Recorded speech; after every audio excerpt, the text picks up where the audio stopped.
welcome everybody who's live and those who are seeing it on their home or office computers, and those of you who will be seeing it after the broadcast download you can get from Asheville. So very pleased that you're participating, pleased with your interest.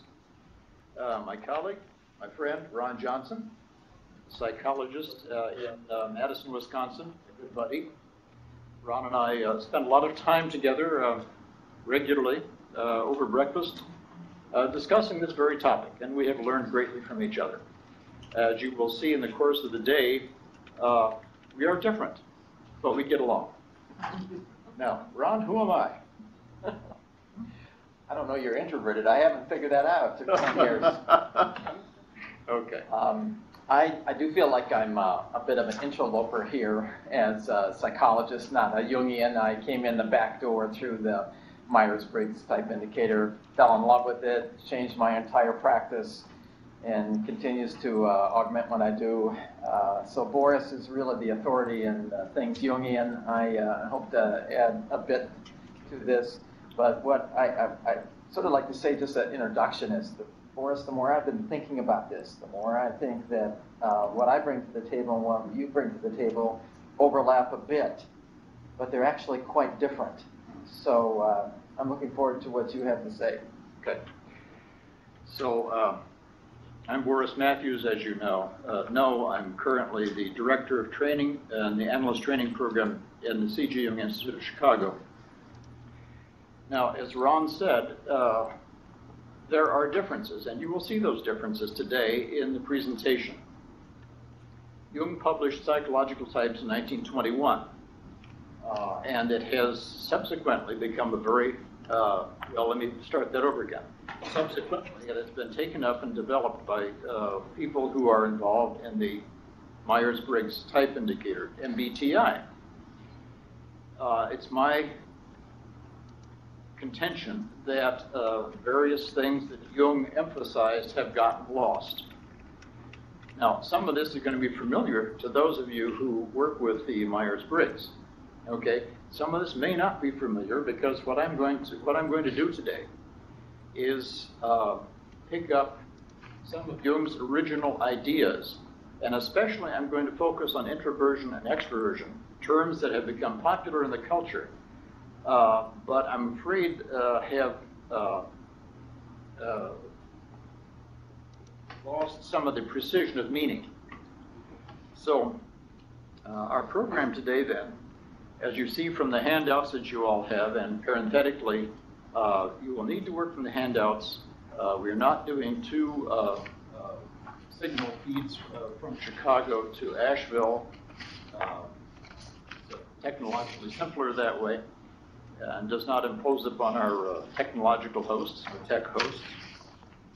So you'll need to follow the handouts. And unfortunately, the slide numbers are rather small, but the pages of the handout actually are indicated in the lower right-hand corner. So we're going to start out now with reviewing Jung's psychological type theory, and especially I want to look at three things. I want to look at adaptation, I want to look at introversion, and I want to look at extraversion. Then we want you to gain just a very rudimentary understanding of attachment theory. Some of you may be therapists, analysts, practitioners, so that attachment theory may not be a new concept to you, but for those who are not clinicians, and even those who are, it's an extremely powerful point of view, which basically impacts all of us. Either it has impacted us as infants and children, or it involves us as we deal with younger people, especially infants and children. And as we deal with each other, we can infer some of their history from their current behavior, but we won't get much into that. All right, we want to review psychopathology, which is, in Jung's sense, the suffering of the psyche.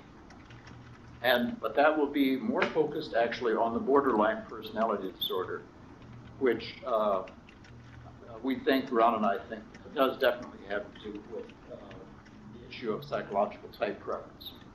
So that's our That's our agenda. May I add to that? We want to focus on several things.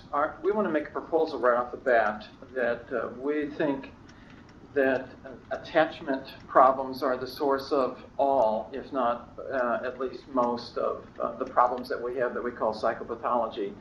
And we normally think of attachment, and we'll deal with this substantially a little bit later, as an infant attachment to an adult. That certainly is the case. So we're sort of proposing that, particularly with this matter of introversion and extroversion, there are attachment difficulties that originate early in life and continue in life, and that these cause a variety of psychopathologies or difficulties. And we're proposing that as first it is attachment, and then at its most severe pathological state is what we call the borderline personality disorder. And dare we say, we're suggesting even further that this borderline personality disorder actually encompasses a lot of other disorders, which could be addictive disorders, depressive disorders, mood disorders, and other personality disorders. So that's just a hint of what we have ahead. And Boris, if I can, I want to add just briefly to that, as Boris alluded to here pretty clearly, he and I are indeed quite different. So I'd like you to make note of that as we speak today, how we have already demonstrated our differences, how we will continue to do that, and then how we interface. For instance, last year I suggested, and I would again, as you go through the day, who do you like, who do you not like, who are you bored with, who are you interested in, and that sort of thing. That's all in the realm of transference and countertransference, which hopefully we will actually touch on later. But to attend to life, to attend to yourself, to attend to a patient if you're a therapist, all means that you need to reflect on what happens inside of you. So we hope to do those things. So as Ron is saying, your reactions to us will be there in all likelihood. What we're suggesting is that you take those reactions as information that has diagnostic value. In other words, diagnosis in the sense of knowing something thoroughly, through and through. So as you react to us and you notice like, dislike, don't stop there. Because it says something about how you're put together and it's something how each of us is put together psychologically. And that tells you something about the differences between you and us. And we'll come back to that later.